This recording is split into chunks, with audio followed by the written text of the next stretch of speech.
पाकिस्तान की जो एयरफोर्स है वो अगर हमारे पर अटैक करे, यहाँ उनकी कोई मिसाइल अटैक करे, तो यहाँ जान माल का जो नुकसान होना है उसको कम कैसे किया जाए। तो उसके लिए सायरन बजा के लोगों को वार्निंग दी जा सकती है, क्योंकि हमारे रेडार उनके जहाजों को भी पकड़ेंगे, मिसाइल्स को भी पकड़ेंगे, तो एडवांस वार्निंग होगी। 22 अप्रैल को जम्मू कश्मीर के पहलगाम की बैसरन घाटी में हुए आतंकी हमले के बाद केंद्र सरकार ने पाकिस्तान और आतंकियों के खिलाफ सख्त रुख अपनाया है। हमले के बाद घाटी में सुरक्षा एजेंसियों की सक्रियता बढ़ गई है और संदिग्धों के खिलाफ लगातार कार्रवाई की जा रही है। इसी कड़ी में भारत और पाकिस्तान के बीच बढ़ते तनाव को देखते हुए केंद्रीय गृह मंत्रालय ने नागरिक सुरक्षा यानी सिविल डिफेंस के लिए देश के सभी राज्यों को 7 मई को मॉक ड्रिल कराने को कहा है, ताकि आपात स्थिति में लोगों की सुरक्षा सुनिश्चित की जा सके। मॉक ड्रिल के दौरान हवाई हमले यानी एयर रेड चेतावनी सायरन को सक्रिय किया जाएगा।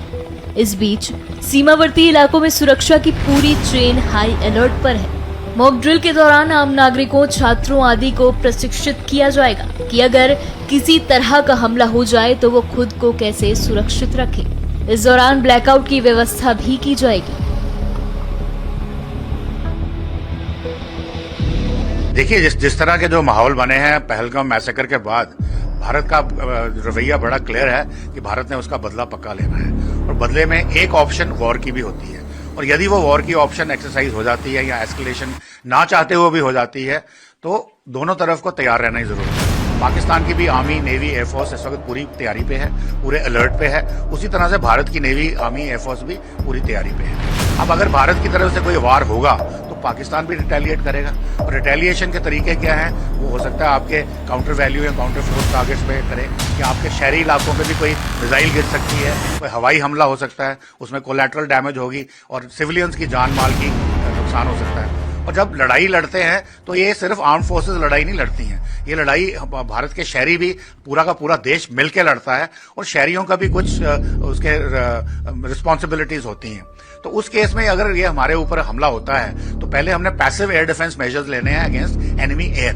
पाकिस्तान की जो एयरफोर्स है वो अगर हमारे पर अटैक करे, यहाँ उनकी कोई मिसाइल अटैक करे, तो यहाँ जान माल का जो नुकसान होना है उसको कम कैसे किया जाए। तो उसके लिए सायरन बजा के लोगों को वार्निंग दी जा सकती है, क्योंकि हमारे रेडार उनके जहाजों को भी पकड़ेंगे, मिसाइल्स को भी पकड़ेंगे, तो एडवांस वार्निंग होगी ताकि लोग अपनी जान बचाने के लिए बंकर्स में जा सकें, या जो भी मेजर्स उनको सिखाए जा रहे हैं वो कर सकें।